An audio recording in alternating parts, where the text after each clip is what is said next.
Ah, I didn't realize I had another button to click. So, Joey, can you see and hear me?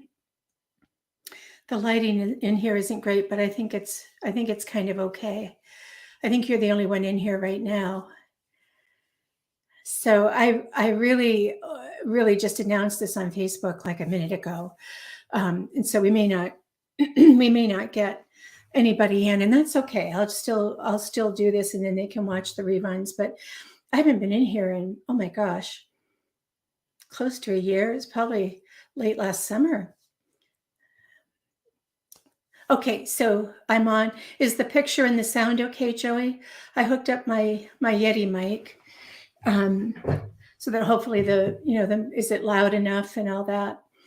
Um, and can you see me okay? I've got a light over here, but I can't get one, on top of the computer. But on my screen, I look okay.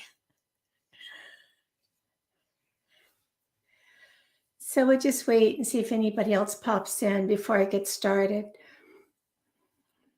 Thanks for coming in, Joey. Short notice. It took me a while to get a, okay, good. I I've basically given up on wearing makeup.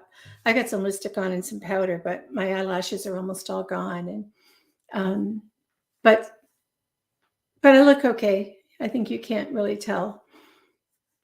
Anyway, I'm gonna get started, and hopefully some folks will come in, and they certainly will be able to watch this rerun. It's been so long since I've been on here. But what I wanted to talk about today is I'm just going to talk for like 15 minutes. I've been doing this on Facebook a couple times a week, and then now I want to come into YouTube and start, populating this channel again.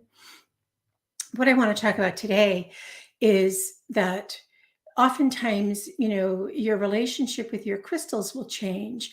You'll purchase some crystals and work with them for a while, and they seem like they're really potent and working really well for you, and you feel a real deep connection to them, and you feel your energy lift and charge with these crystals. And then sometimes over time, they don't feel quite as strong or as though they're working as potently for you as they were. And this is normal. So there's several reasons why this can happen. One of them is that you are evolving, you are shifting and changing and growing. And maybe whatever you were working on, either consciously or subconsciously, when you purchased that particular crystal, your system really needed that one to help you move through that and get to the next level, or to clear something, or to redistribute the energy. And then as you have worked through that and shifted, then sometimes that crystal doesn't hold quite as much charge for you because it's not as deeply needed. So then you'll find that you're getting drawn to other crystals, and maybe you feel the charge a little bit stronger with those. It's a day-to-day thing almost. That's why it's really nice to have what I call a toolbox of crystals at hand, because you can then choose the crystals each day that you want near you. People often carry the tumbled stones and the small pocket stones, either in their pockets or in their bras, or, keep them close by. A lot of people use, fill medicine pouches. It's really nice when you can have them near your heart. Jewelry is perfect because it can touch you all day. Jewelry is also fun because if you're working in an environment, or in an environment where your crystal energy might not be as understood, you can wear the jewelry and it's not as obvious that you're working with the crystal energy. So jewelry, medicine pouches, keeping them on your person. It's nice in the evening if you're sitting to hold them in your hands and work with them that way. But you will find over time that different crystals resonate more strongly than others. And that's really, really very normal. So not to worry. It's nice to have, like I said, that full toolbox, and you'll grow that as you go. And a lot of people who are beginning new crystal collectors will start with the smaller stones. They're affordable. You can buy, plenty of those as opposed to maybe one specimen. So a lot of people start with those smaller stones, and those are the ones that you really need to have near you. I always say small stone, small energy. Not always true. It's always exceptions. There's a lot of crystals out there that you don't need a huge crystal for a big specimen to get the results. But generally speaking, small stone, small energy, big stone, big energy. So if you are working with the smaller crystals, you do want them near you. You want to be holding them. You want them touching your skin. I love putting them in my bra because they're close to my heart. The other trick I use is to put them in my pillowcase at night. And the reason I use my pillowcase is, again, it's going to be close to my heart. They're not going to roll off the bed, because they can roll off the bed or go down at the foot of the bed, or if they're in your pillowcase, they're going to stay with you. So pay attention to those subtle changes that occur as you're working, on the evolution of you, and allow those crystals to shift and change. There are also times when oftentimes you'll feel like you're really just done with that particular one, and it's time to move it on. And so a lot of times you'll find yourself gifting certain crystals because they're ready for whomever is next. The other key is when you're working with your crystals intensely, you do want to keep clearing them and cleansing them and recharging them. One of the best ways to do that is you can rinse them and clear if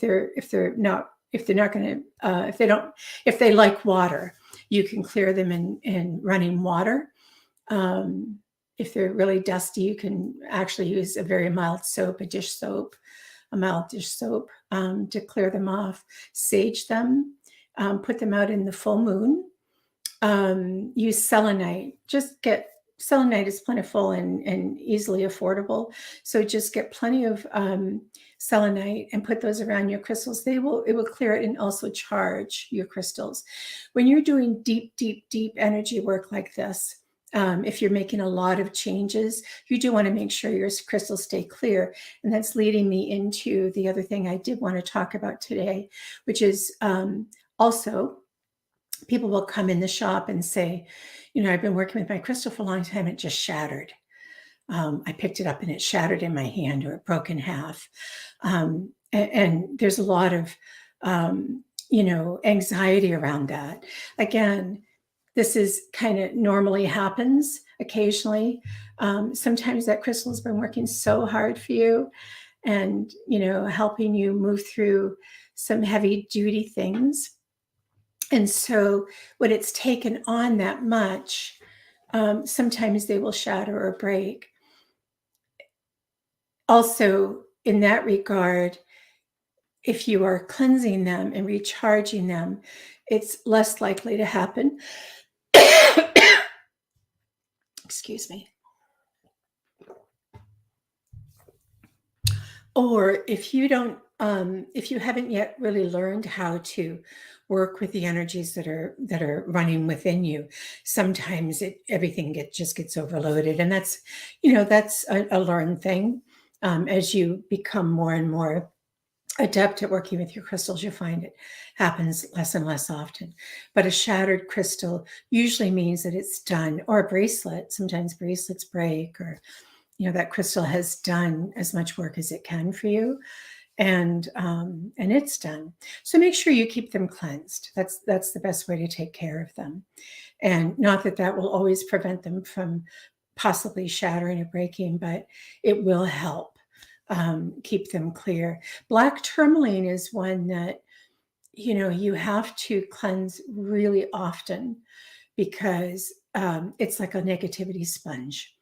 So it's keeping you clear and protected, but it's taking that on for you. So make sure that you get your black tourmaline recharged as frequently as you can.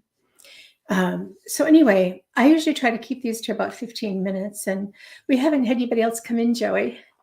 So thank you for coming in and joining. And I hope that, some folks can watch this later, because these are big questions people have about why they bought a crystal. And it just felt like a jolt of energy. And then over time, not feeling that as much. I've been working with these crystals for 25 years, maybe more than that. And I almost don't even feel the energy anymore. It's sort of become part of me. And that's also what occurs is as you work with that crystal, you assimilate the energy of that crystal. And as it becomes one with you, it's a little bit harder to discern the specific energies. So it's kind of fun. If you watch this replay and you have questions, just pop them in the chat, in the comments. I would really appreciate if you would give me a thumbs up. And if you have not subscribed, it'd be really wonderful if you could do that. We can grow this channel. For those of you who may be new and haven't come in before, I'm Dawn, and I own Tushita Heaven. It's an 18-year-old business. I've been around a long time, playing with these crystals and sharing crystals with folks, and doing live streams and that kind of thing. So you're in, I hope, pretty good hands if you decide to join us. All right, I'm going to say goodbye, and let me know if there's a subject you'd like me to cover. I'd like to do this. I do this twice a week on Facebook. In the mornings at 9 o'clock. And then I'm trying to hit YouTube at least once a week. So just leave me a comment if you have questions or want me to talk about a specific subject. Happy to do that. All right, you guys. Thank you. See ya.